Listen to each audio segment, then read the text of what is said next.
Hey guys, so I've finally gotten around to doing this video.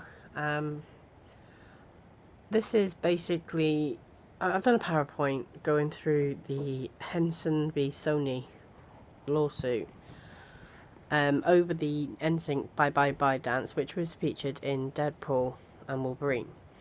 It was also licensed to Epic Games for their use in Fortnite.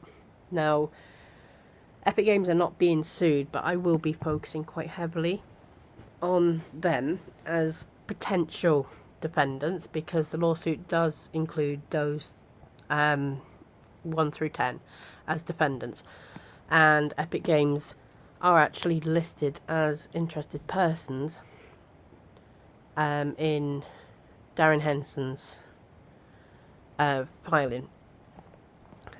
I should probably start out by saying I've got a cold, so sorry if I sound a bit awful. But I've been putting this off for ages, and now I really want to get to it.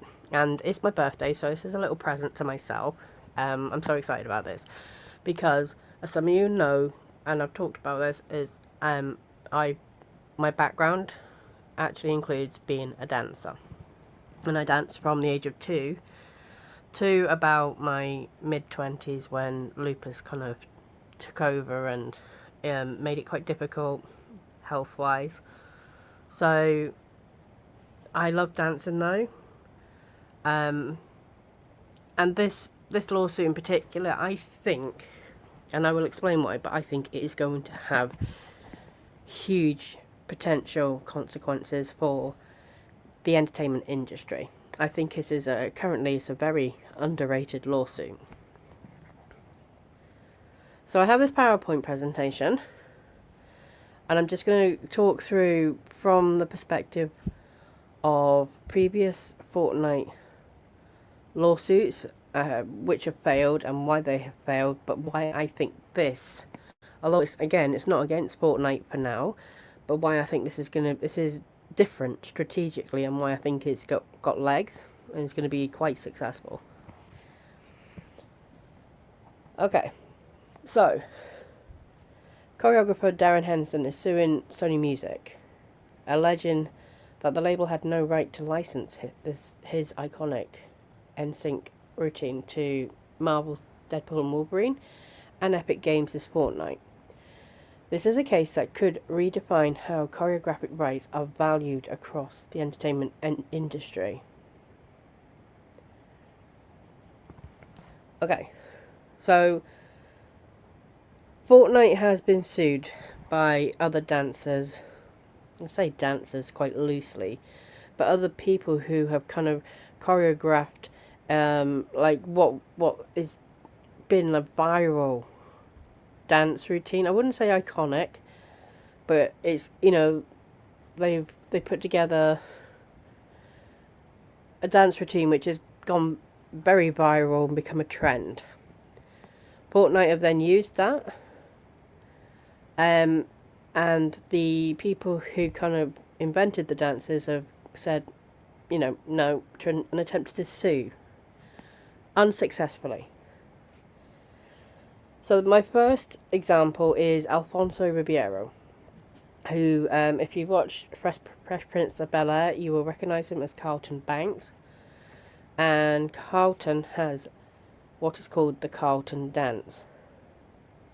So I'm going to show a little clip. I am not a producer or an editor, so this is not going to be seamless. But you all know that about me anyway, and that's part of my charm. Okay. So I'll take that down and I'll put this up. Now it's literally just a tiny bit, so I'm going to try and pause the video again after the bit. But if you just watch this movement, nearly everyone knows the Carlton Dance anyway, so. But for those who don't,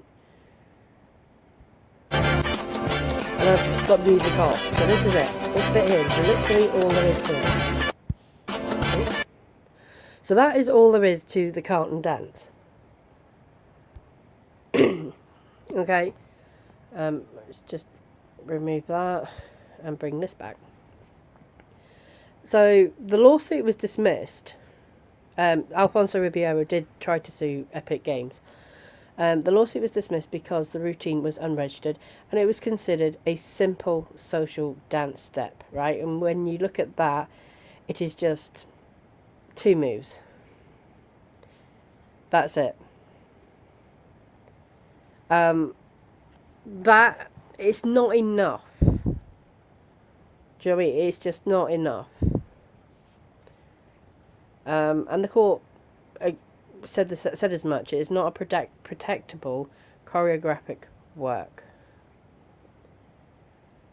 I'm not going to show Millie Rock, but that lawsuit was dropped because the dance was unregistered and likely unprotectable as a short social dance under the Copyright Act. But I have got a little treat for you. I have got an example of the floss from the Backpack Kid. And actually it's from my own kid. So she's an adult, so it's not like a little child. So my 23-year-old daughter, Rachel, I think she was about 15 at the time. She was doing it everywhere we went, and we just happened to be, if you know the UK, we were in a Curry's or something like that, and she just started doing it, so I just took a little video. It was funny. She was very, very good at it as well, but I'm going to just, right, told you I am not an editor, but okay. This is Rachel. There is a bit more going on in this video, like my other daughter puts her face across the screen at some point. But I just want to show you enough. Again, like most people know the floss when I say, or you know, the backpack dance. Well, I think it was also called the swish as well. It was called the swish. In fact, I even call it the swish.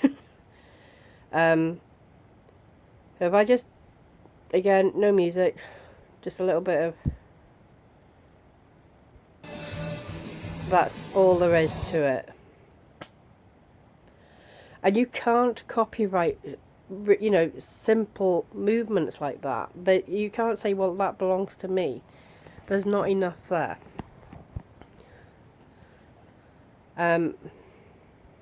Okay. So I wanted to,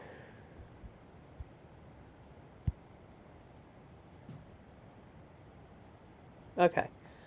What I want to do now is go to Darren Henson's own video of Bye Bye Bye, right? When you think about how simple the Carlton dancers, how simple the floss is, and then you look at this.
So there we go.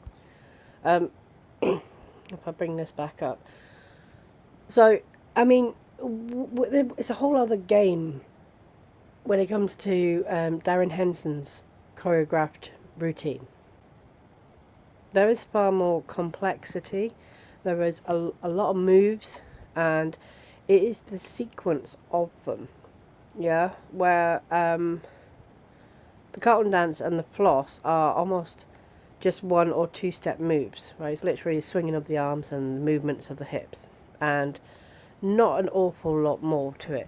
with Bye Bye Bye, you have got a series of movements, right? And it's not any one movement, it is the entire sequence. And it's incredibly recognizable. You know, I could play that dance, as I just did actually, without music, and it's like, people certainly from my generation can look at that and go, oh, okay, NSYNC. You know, 30 years later, or no, 25 years later, we're still looking going, oh, NSYNC.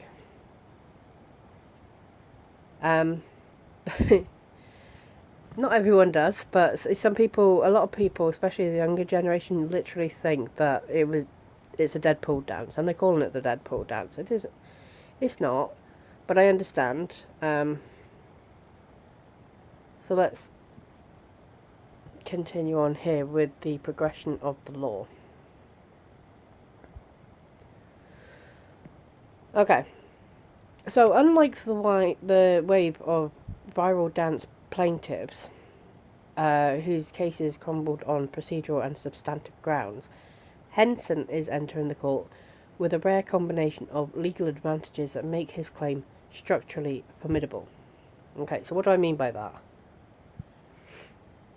Well, firstly, he's got a registered complex work. Henson created the full Bye Bye Bye routine in 1999. He was commissioned by NSYNC's manager for their first live performance of the song at the 1999 Radio Music Awards, and later the music video. He won the MTV BMA Award, which is what that little icon is supposed to be, for Best Choreography in 2000. Commercialised the routine in Darren's dance grooves, where over 3 million copies were sold, and later registered the choreography with the US Copyright Office. The video spent 25 consecutive days at number 1 on MTV's Total Request Live, and ranked 21st on Billboard's 100 Greatest Music Videos of the 21st Century. So, huge accomplishments there, right? And, you know, like I say, all of that was what he achieved at the time with it. Even to this day, it is still that iconic. The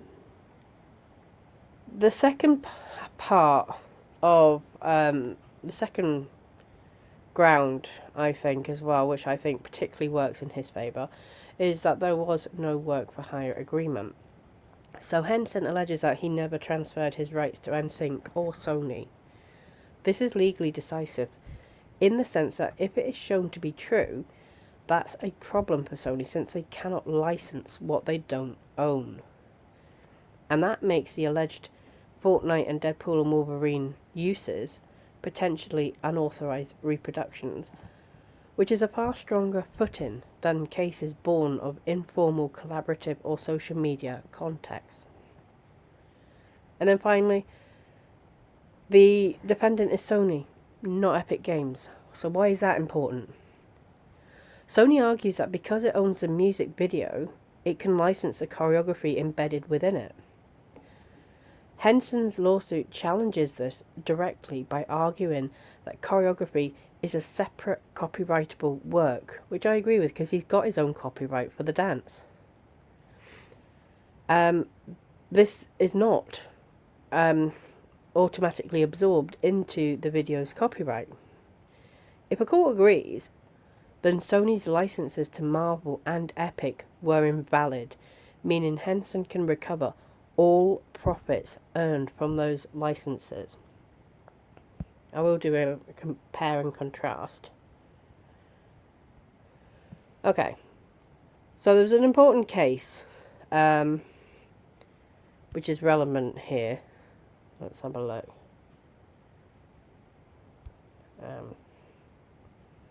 Okay, so the Hanagami against Epic Games.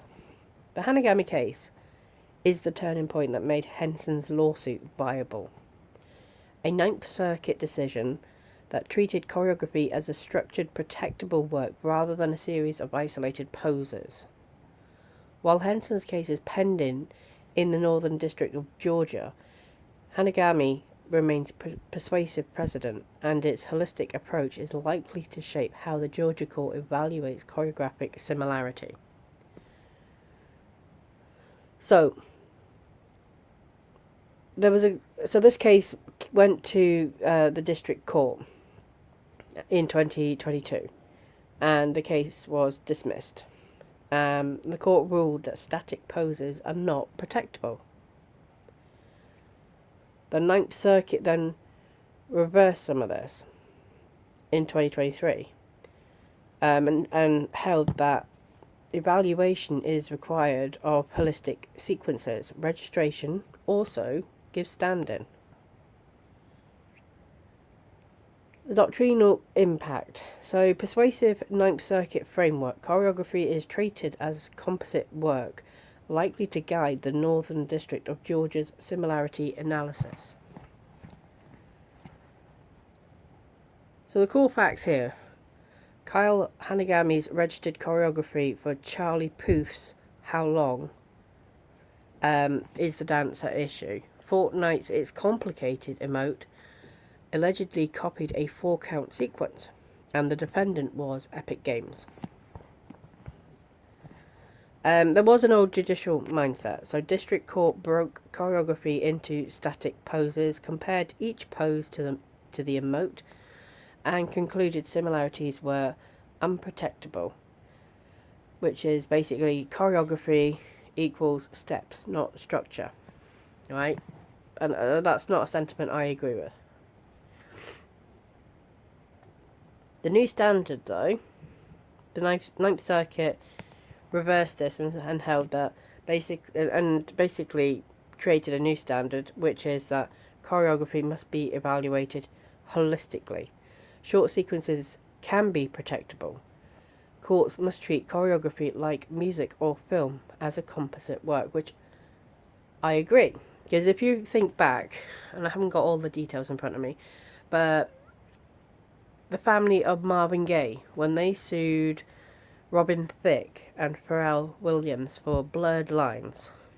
I can't remember the Marvin Gaye song. I'm sure someone will tell me in the comments off the top of my head.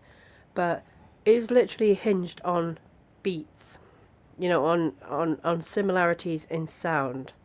The words themselves weren't the same, but it was very similar. And we've gone through, certainly on X anyway, we've gone through so many Taylor Swift songs who sound like something from the Jackson 5 or the Jonas Brothers, and it's like, but they sound very similar. And if people wanted to push for a lawsuit, they could. That's the point. But there wasn't really a similar standard applied to dance routines. And this case is kind of bringing that now. The Hanagami, whilst the lawsuit did not settle it did not rule in favour of Hanagami, the opinion in the judgment basically has opened the door for Henson. So the Ninth Circuit's reversal was categorical. Courts must consider transitions, time and energy, body relationships, spatial patterns, and narrative arc when evaluating choreographic similarity. Registration matters. Hanagami's registered work gave him stand-in and shifted the burden to Epic. The ruling established that even short excerpts can be protectable if they form part of a longer, structured choreographic work. This is the doctrinal foundation on which Henson now stands. Okay.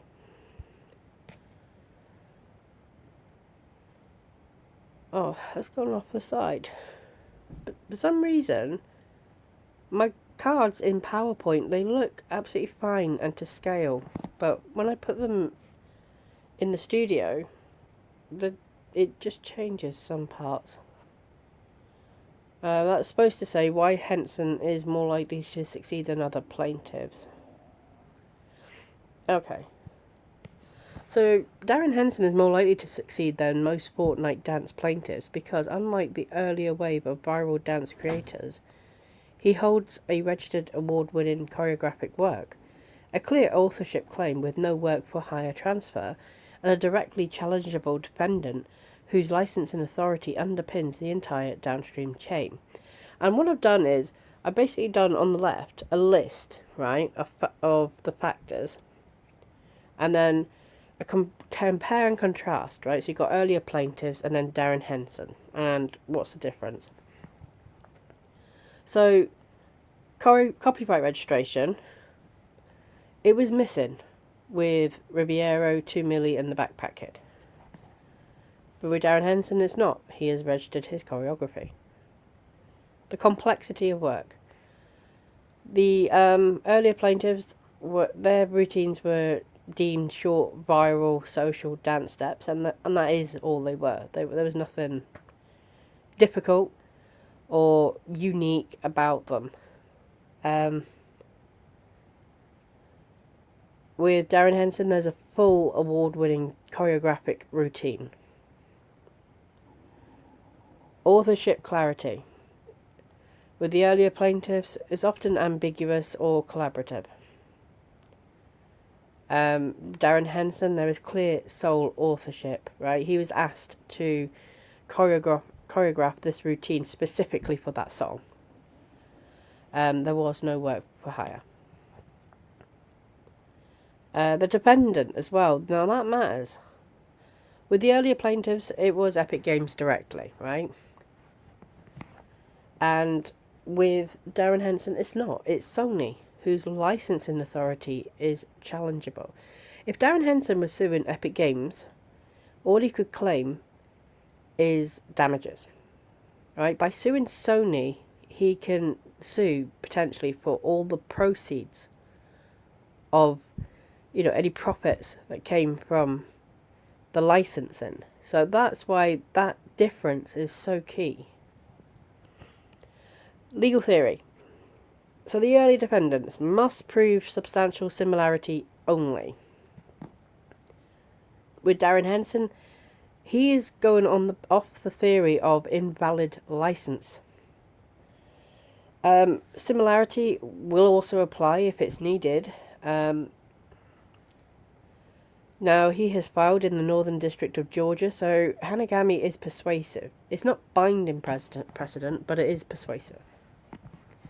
And, I would be surprised if the Northern District of Georgia did not kind of take into consideration the Hanagami lawsuit.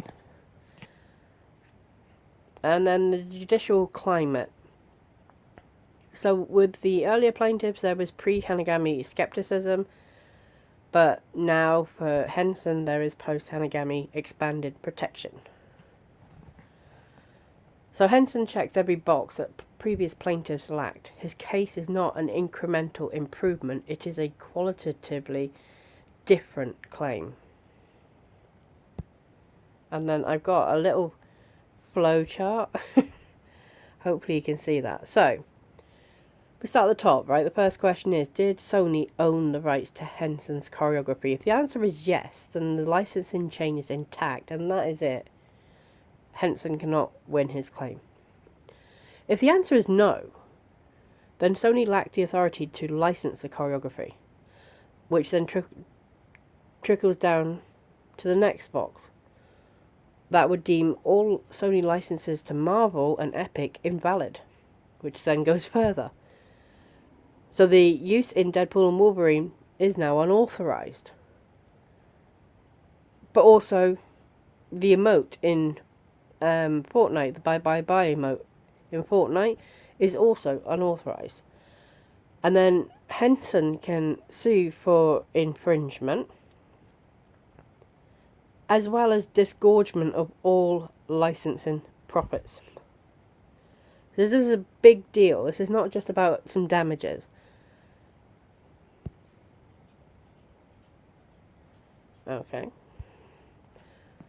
So, it's gone off the side again. So what that's supposed to say, what this means for Sony, Fortnite, and the industry. A Henson victory would carry consequences well beyond a single lawsuit. It would fundamentally alter how choreographic rights are valued, licensed, and enforced across the entertainment and gaming industries.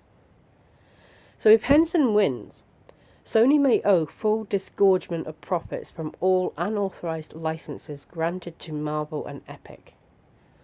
Fortnite's Bye Bye Bye emote, already absent from the shop since 2024, could be permanently removed. Epic and other platforms will require stricter choreographic rights vetting, slowing the emote economy. Yep, so that would clip the wings of Epic as well. They would have to think twice and before they use someone's work. And choreographers gain a powerful precedent. Their work cannot be licensed without explicit permission. A big deal. Broader industry implications. So the case forces a reckoning with how content platforms, music labels, and film studios handle the layered rights embedded in audiovisual works. Owning a music video has long been treated as a broad license. Henson's suit challenges that assumption at its root. For choreographers, this is potentially the most significant precedent since the Copyright Act recognized choreography as a protectable category. For platforms like Epic, it signals that the emote economy must be built on verifiable chains of title, not assumptions about what a music label can sublicense. This case is poised to reshape cross-media choreographic licensing for years to come. You see, and this is why I'm so excited about it. This is such a big deal. I think people need to be really following this case. Okay. So, legal strategy forecast for Henson's case. Henson's case is structurally different from Hanagami's, and strategically stronger. Rather than fighting on the terrain of similarity alone, Henson's team can attack the legitimacy of Sony's licensing authority from the outset. So the primary theory, invalid licensing chain. Henson's core argument bypasses the subjective substantial similarity fight entirely. The question is not whether Epic copied its dance, it is whether Sony ever owned the choreography it purported to license. Because there is no question that Epic and Deadpool copied the dance. Okay? In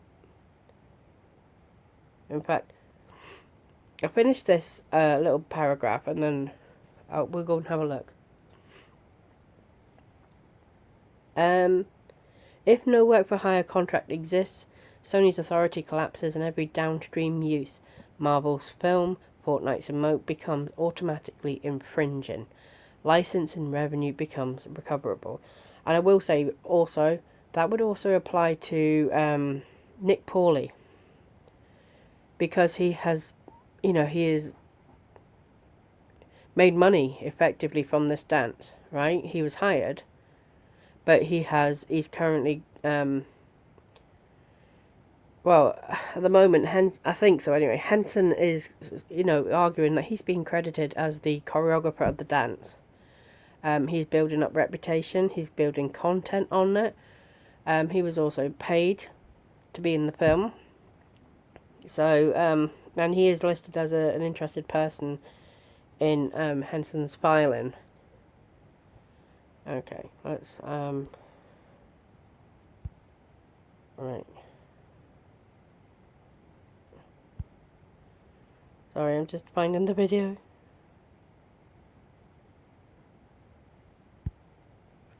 Okay.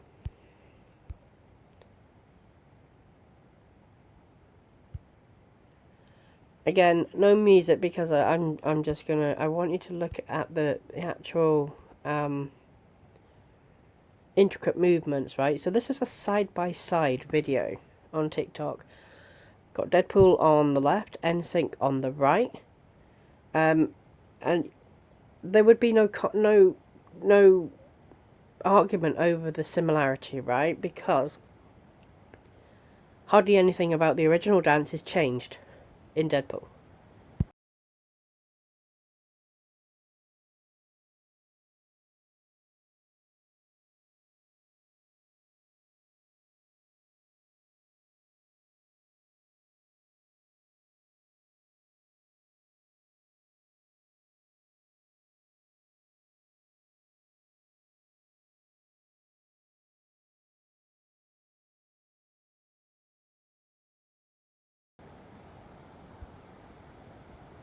Okay, so I always find it useful to, look visually at the two works together, side by side, and you can see like no one needs a court a court hearing to sort of say, well, are they similar? They are. They're identical even.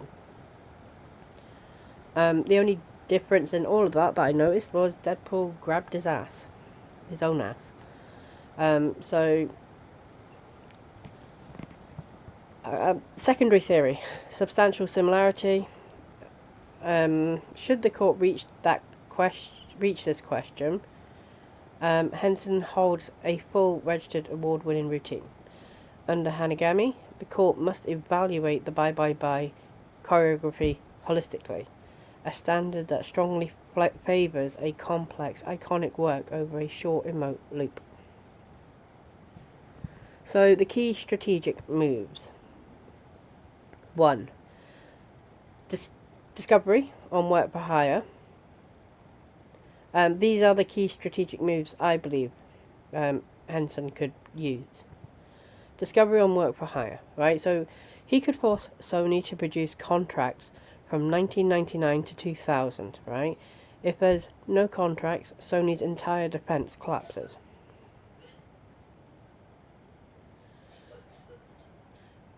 Two, expert choreography analysis. You could use Hanagami to frame the routine as a structured, protectable work, not a social dance step. 3. Attack the video ownership choreography theory. Copyright law treats choreography as a separate category. Owning the video does not confer ownership of the underlying choreographic work. And then 4, disgorgement of profits. So Sony's licensing revenue from Marvel and Epic, because they would have been paid a small fortune for the license of all of the music. By the looks of it, the dance, they felt that the dance was included. It was not. Sony's licensing revenue from Marvel and Epic becomes fully recoverable, dramatically increasing damages exposure. And you have to remember as well, the bulk of its use certainly in Deadpool and Wolverine. I think my cold is now getting to my head. In Deadpool and Wolverine was specifically for the dance, right? A dancer, was specifically hired to put on a suit, become Dancepool, and it was all about the dance sequence as well to introduce the opening credits. It was less about the music. And the same could be said actually for Fortnite as well. Everyone knows that, it's about those little emotes that dance and the little sequence. My husband, regrettably, and much to my annoyance, plays a lot of Fortnite. Which is, that's fine. He works long hours in a difficult job. That's his downtime. But, our little girl, our 6-year-old, she loves it when he changes the dance. And I would have argued as well, there was a dance, I can't remember the name of it on Fortnite, but I remember it as, it was the Turk dance. Turk was a character in Scrubs. And Fortnite, I remember saying to my husband, but they've literally stolen the dance. And this dance, I would have said, was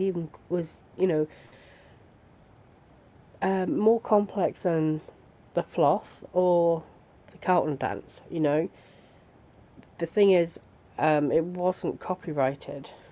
I don't know. I don't know if it could be. I haven't looked into all of that. I'm going to play this side by side as well. Um,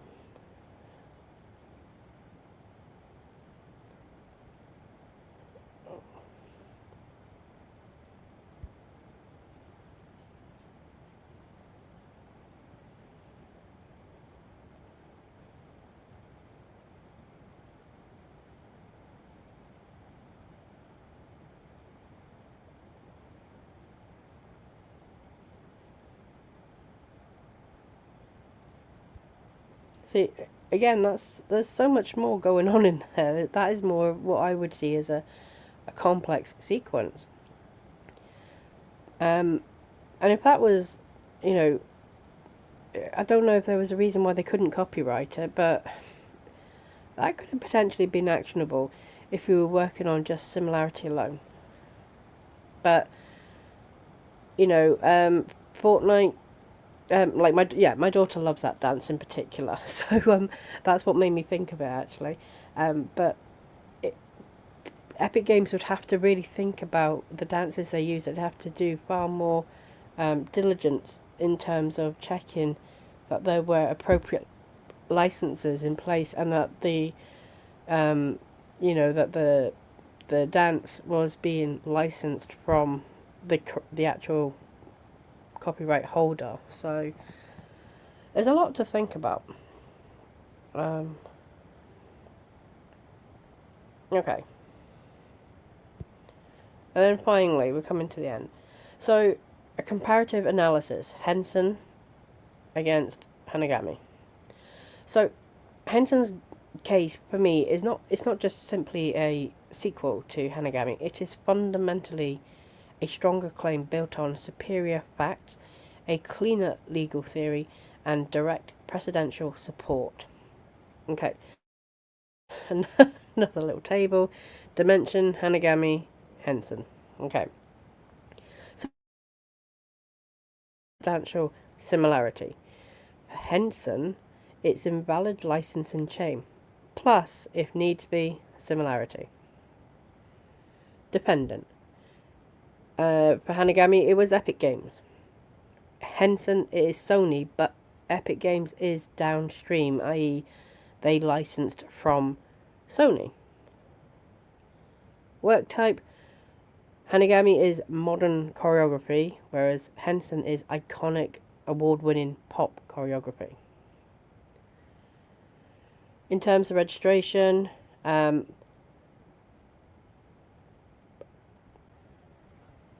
were both licensed. They were both registered. Authorship clarity. Now, in Hanagami, that was clear authorship, but in Henson it was crystal clear. There was no work for hire. Then the legal question. Did Epic copy protectable elements? That is the question being asked in that case. But in Henson, it's did Sony ever own the rights it licensed? So very different questions. Narrative strength. In Hanagami, it was artist versus game company. But in Henson, it is artist versus corporation claiming ownership of his own work. Precedent available. For Hanagami, there was none at the time of filing. For Henson, there is now Hanagami, which directly supports him. Potential damages. And this is what I said before, right? So Hanagami would be, because they were suing Epic for, using similar work, etc., it was limited to Epic's profits.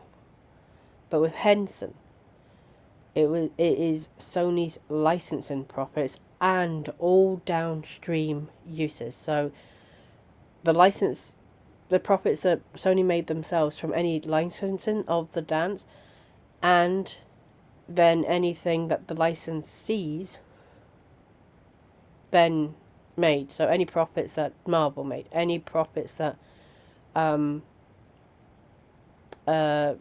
Epic made for its use in Fortnite. So Epic doesn't even need to be sued directly here. at this point.